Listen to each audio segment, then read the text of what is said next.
It's my shit right here. Say what this my shit right here. Welcome back to another episode of Road to William.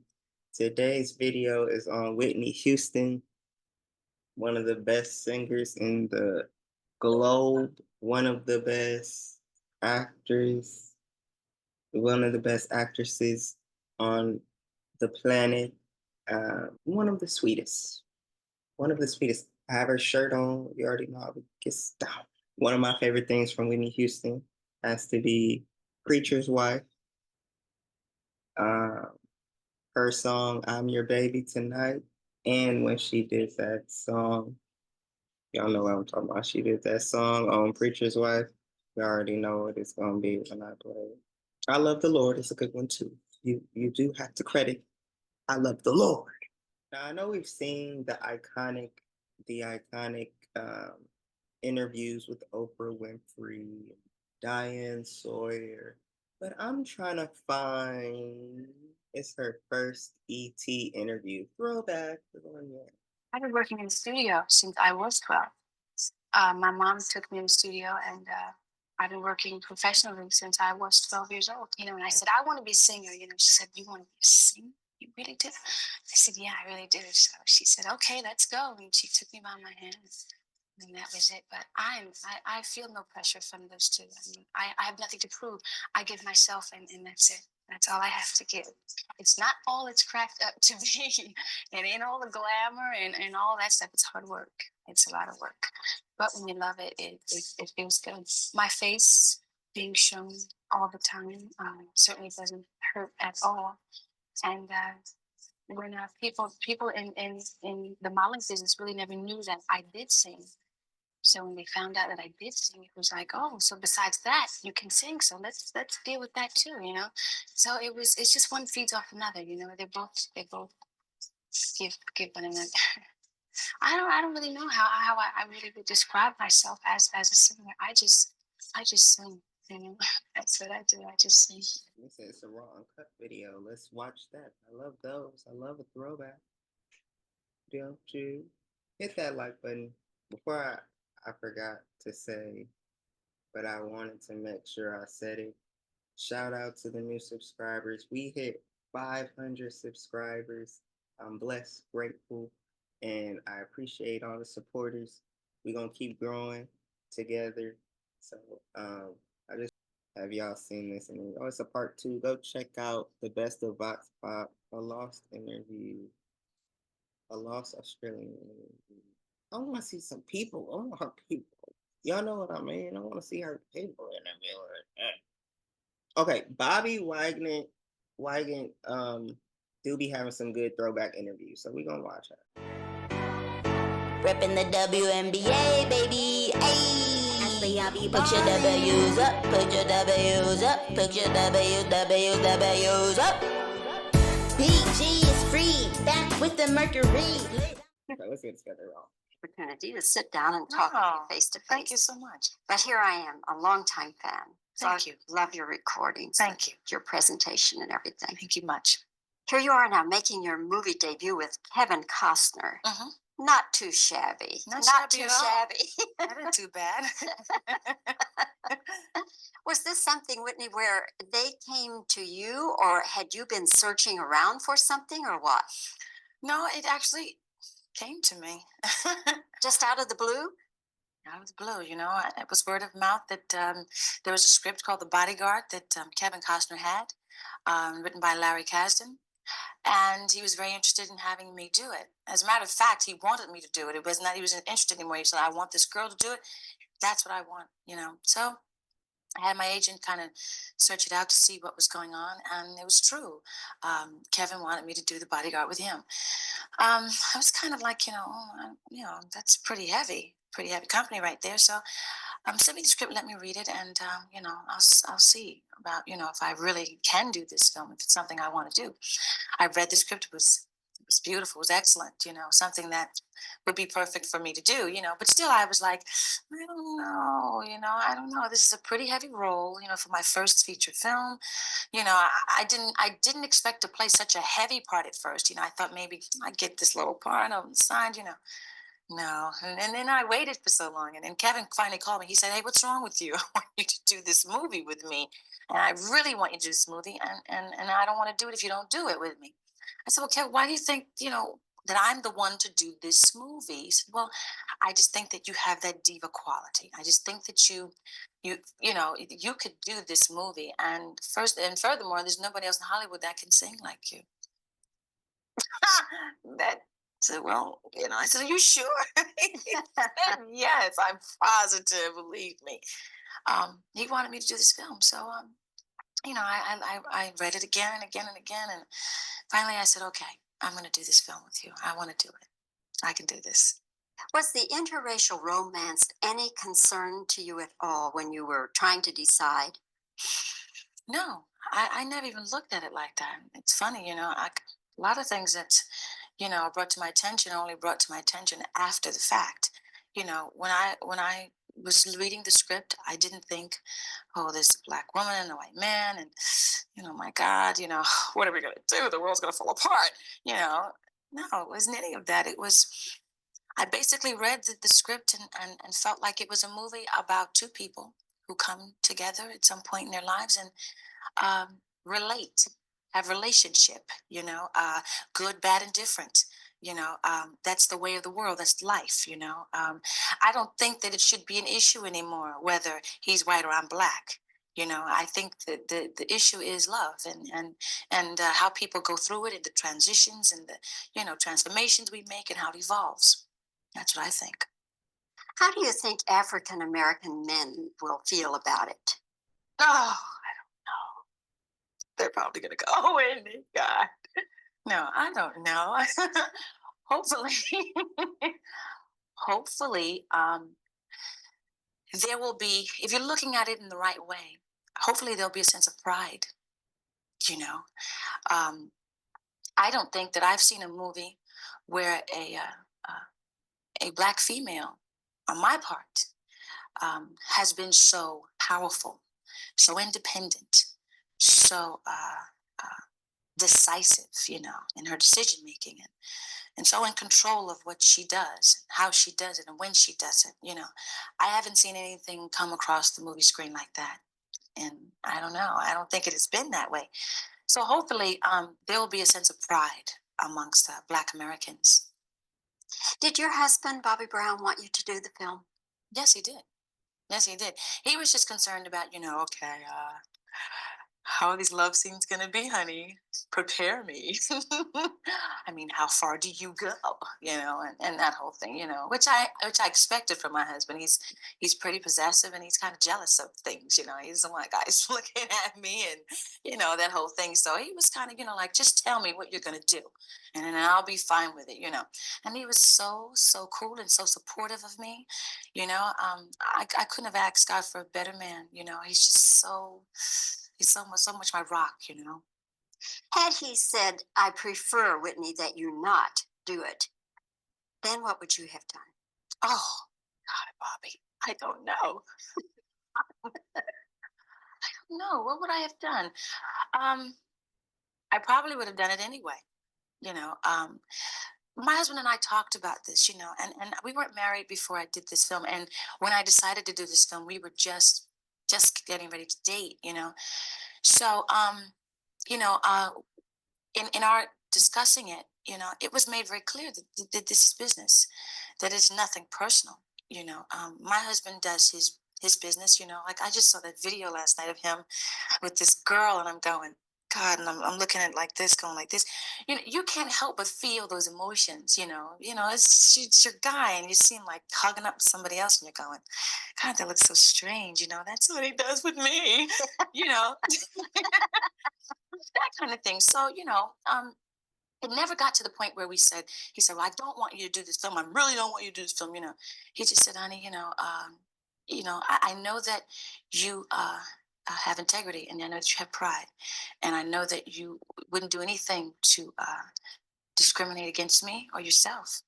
So he trusted me, and it's business. It's not business, and we understood that. Well, Whitney, I must congratulate you on your performance because Thank it doesn't look like a debut performance. It looks like here's somebody who's been up there acting and knows their Really? way around. Yes, my dear. Thank it you. does. That's so nice. It does indeed. And you don't have to make any apologies or any excuses to anybody. Thank you, So sweetheart. That's really very nice. good performance. Thank you. Really good. Thank you so And when much. is the baby due? In March. Do you know yet, boy or girl? No, Don't want to know. No. Okay. not yet. Anyway, we'll be having all kinds of happy, good thoughts for you. Thank you so much. Thanks, God bless. Whitney. Thank you. Okay, we're not doing this. We're not doing this. Whitney, I can't begin to tell you for months how many people have been coming to me. Have you seen the preacher's wife? Have you seen the preacher's Really? Yeah. There's a tremendous amount of enthusiasm about this. Beautiful. Beautiful. Are you aware of that? Well, I know there's a buzz. Disney likes it a whole bunch. Everybody's excited about it. It's a good film. As I understand it, Denzel is the one who got you into this. Yes. Did he personally approach you? Yes, he did. Yes, he did. What did you think? Well, I know that they were interested in having me play this part, and Denzel was very, very adamant about it, because he said she's the only one that will play this part because she knows what it's all about. And one night I walked into a restaurant and he and his wife were there, and he finally got me. He cornered me in this corner, kind of in this table, and he said, "Whitney, you got to do this picture." I said, "D, tell me, what is it all about? What is it?" And he began to tell me it's about the community and about putting faith back into the community and helping each other and caring for one another and just believing that everything was going to be all right. Well, I'm familiar with that. I am very familiar with that. And then he said, "Plus, you can sing gospel." And I was like, "Denzel, you never heard me sing gospel." He said, "Yes, but I've heard your mother." And I said, "Okay, well, I need to see a script." And as the script came, Julia was a little, I think, she was a little sterile. And I thought, she needs to be more realistic, She needs to get a little mad sometimes, just a little angry because she's being put off a lot. She needs expression. She needs to be able to express herself, and she needs a job. She needs something to do, as opposed to the bishop's wife, where she was just the bishop's wife. Julia has a very substantial role. She's the minister of music of the church, and she's the choir directress, and she's a mother. So I was very familiar with all those things.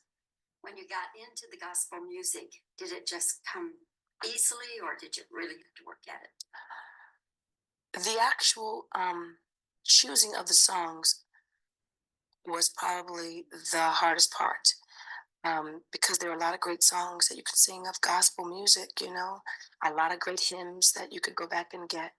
But this had to be special, had to fit each scene, and each song had to describe what that moment was about, and I just really sat myself down, buckled myself down with a wonderful person named Mervyn Warren, and we got together and we just pick and chose songs, and the ones that I loved, the ones that I picked, the ones that he brought to the table, and my mom.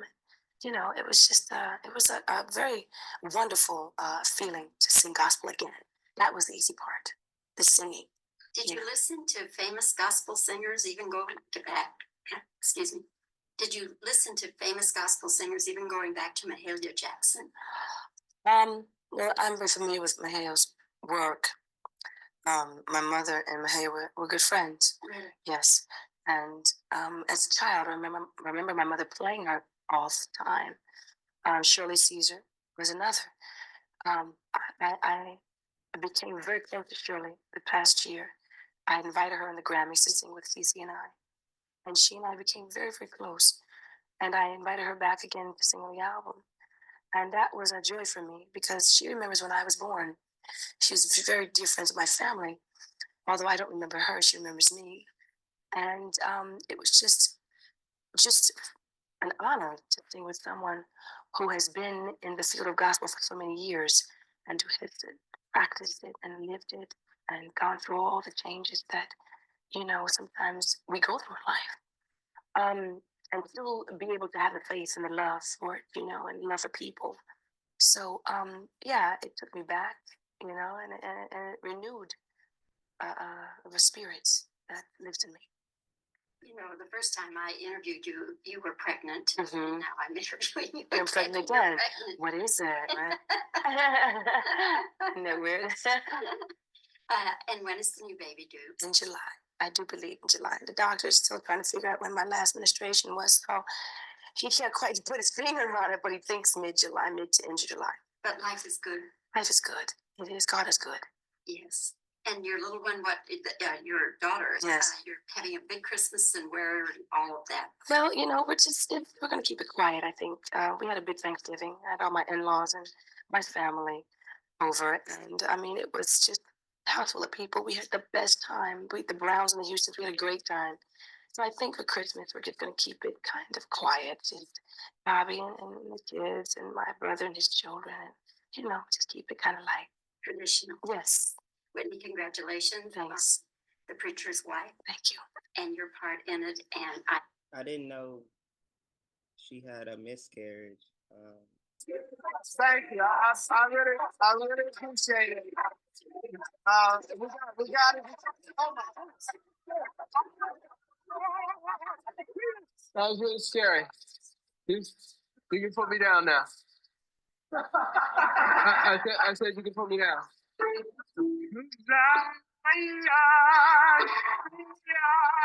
Well, first of all, congratulations on everything. Thanks.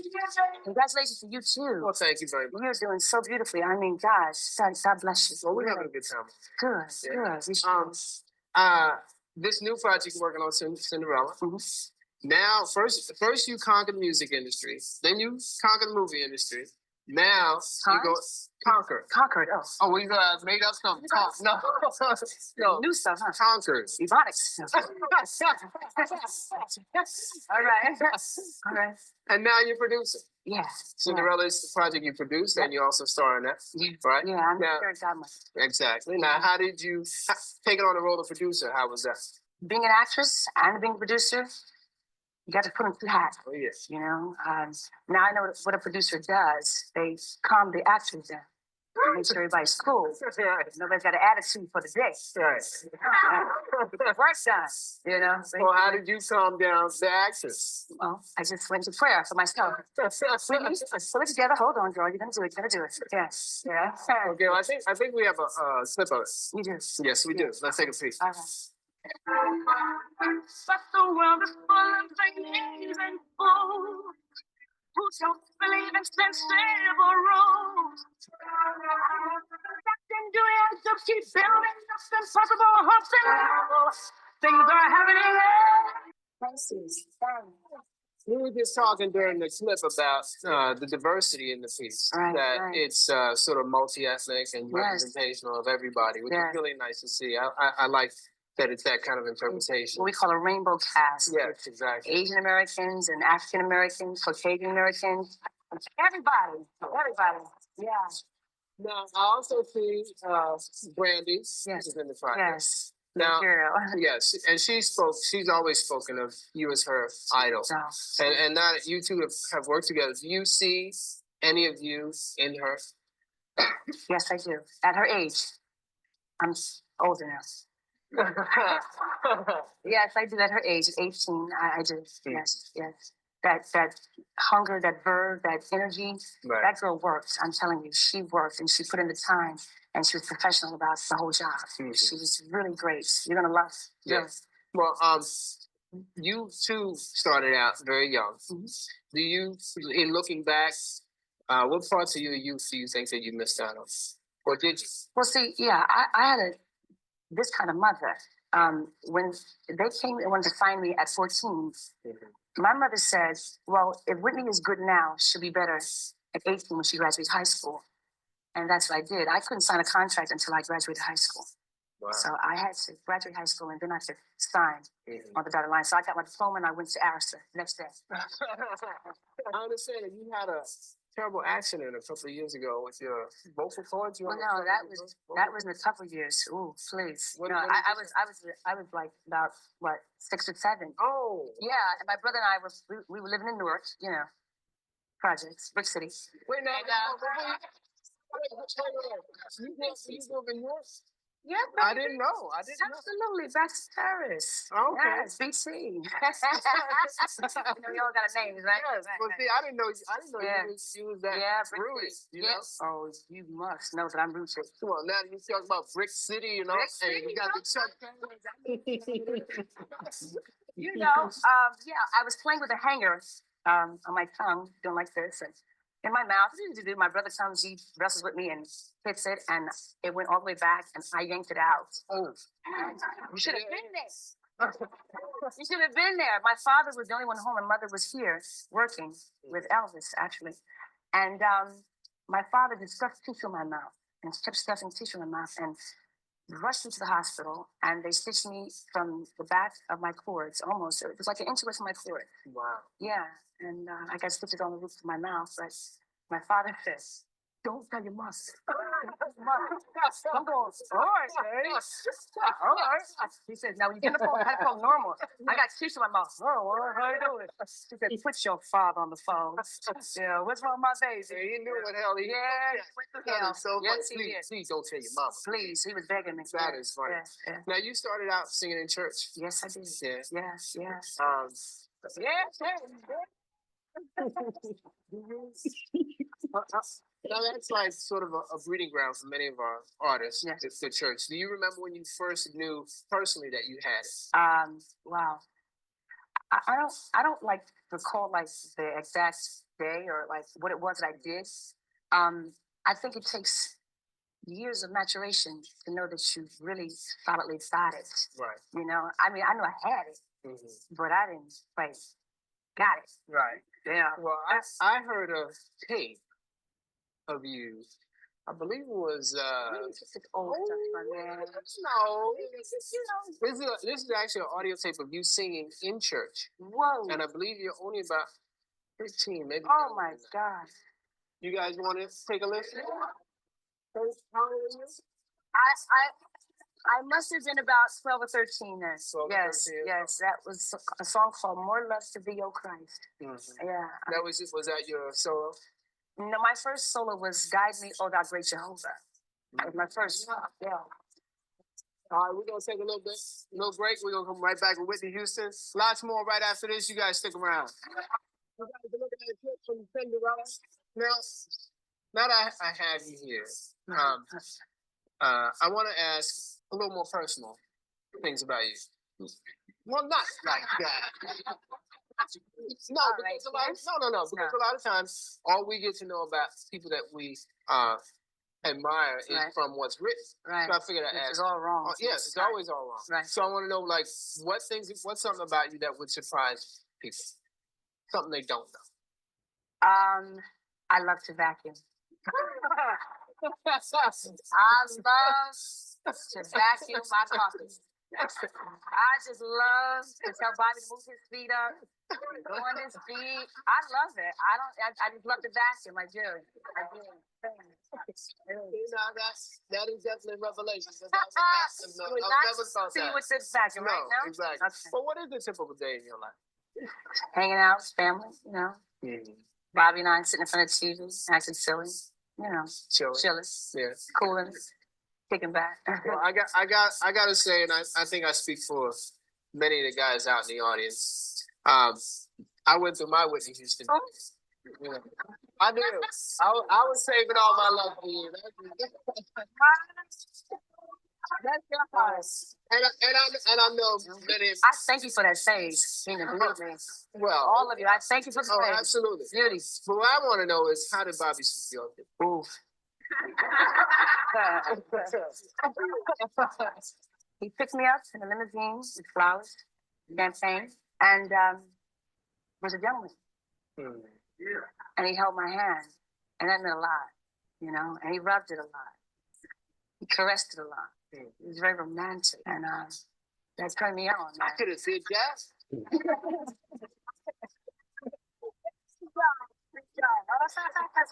Yeah. Let's talk about some of your huge successes, like the last Waiting to Exhale. It's a great movie. Thank you. You were great in it. Thank you. You're welcome. Thank you. My only thing was the title song "Shoot."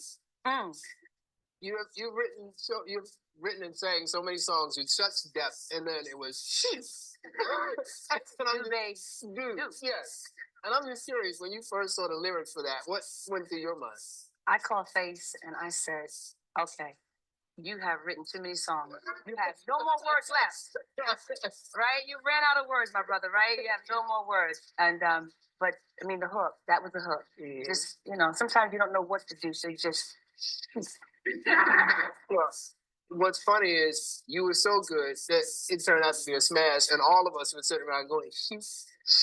Don't know what this is, but shoot, we going with you. So thank you. now your mother was very instrumental in getting you. Yeah. Well, not just getting you into the business. I remember actually opening for y'all. Yes. In New York City. This right. is one of my nightmares. Because it was the subway strike in New York. Was the first night was the subway strike. Uh-huh. And it was like 12 people out there.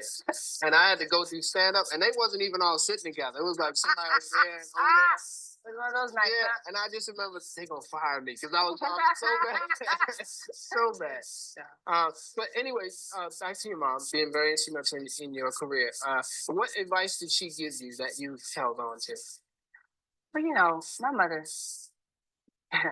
gives lots of advice.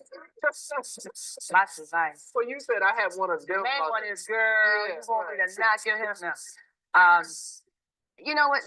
Her most famous thing with me is to thine own self is true. My mother was church every Sunday, Monday, Thursday, back on Sunday. Wow. She's the minister of music of our church, and she heads the young people's organization. Mm-hmm. So everybody in church calls her Mom. So my mother is very, very strong with young people. Mm-hmm. They need to know that somebody cares, because if you say yes all the time, it don't mean nothing. Right. Sometimes she says, no, you're wrong. Mm-hmm. Let me help you. And they love it. Yeah. They love it. So. Now, the other woman that you paid tribute to in your special was Aretha, Yes. Dionne Warwick, Yes. and Diana Ross. Yeah. And why those three women? I don't know. I just thought, Beyonce's my cousin. Mm-hmm. I know her songs real good. I've known Aretha basically all my life. Yeah. And Diana, I just thought at this point in time, I've never really seen anybody give Diana real props. You know what I'm saying? I never saw anybody and she's got some great stuff, man. And she set a pathway for us, whether we know it or not, for women like me to walk through. I do. Diana is style and class and elegance. Right. And she can be rough too, Mm-hmm. So, all that combined, I just thought these two ladies had some great songs. Well, she's also from Project Detroit. Yeah, so she's made that same evolution. Right. Now, you're about to go to the premiere of Cinderella. Right. Yes, I am. Well, wish you the best with it. Thanks. And you now have picked up where they have left off. You now set the tone for the next generation, and you're doing an elegant job. And I want to thank you for coming by. Thank you, Tina. God bless you. All right, you already know we had to pay homage to Whitney Houston. There's been a lot of talk about Whitney. I've been wanting to do Whitney. Okay, I've been wanting to pay homage to Whitney Houston for a while. And then this week it was just really like, yeah, we got to do this. I love Whitney's music. I used to listen to Joy to the World. That was the soundtrack. No, it was a Christmas album. It was a Christmas album, but Joy to the World was on there from Preacher's Wife. And I always used to listen to that song. I used to listen to that. I think it's Drummer Boy. It's a few of them. If I had wish for Christmas. Y'all don't know nothing. Y'all don't know nothing about no Whitney Houston. Y'all don't know nothing about Whitney at all. We all know about her story, her ups, her downs, highs, her lows. But me here, we focus on the positive. And I loved how, because I've never seen any of these interviews before. I didn't even know Keenan had a show. I mean, I'm a 93 baby, but still. I want to show y'all. I want to go on a journey with y'all. That's what we do here. We go on a journey. We on the road. We on the road, and we drive. And we drive. But yeah, we definitely gonna do come back, double back around this, and dive even more deeper, and even listen to the family speak and things like that. Learn something about Diana Ross. I feel like we gotta shout out Diana Ross too now. But yeah, leave in the comments if everything you love about Whitney Houston, what you love about Whitney, because her presence still lives on through her music, through her family, through the things she left behind in her movies. And these incredible interviews where some parts it seemed she was more stern and others more free, but I've never seen different parts of that of her before, and it's good to see different interviews, and I love that because you learn so much more about them, and instead of just on the screen.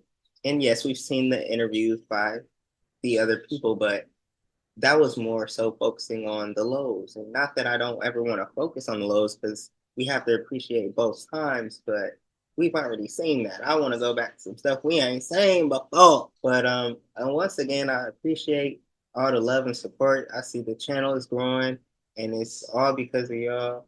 Um, and I don't take it for granted. So if you enjoyed this video, please hit the like button, hit that subscribe if you haven't already, and if you care to share, go ahead, hit that snare, hit it, bing, hit it, hit it, hit it. Y'all like, bro, now I won't.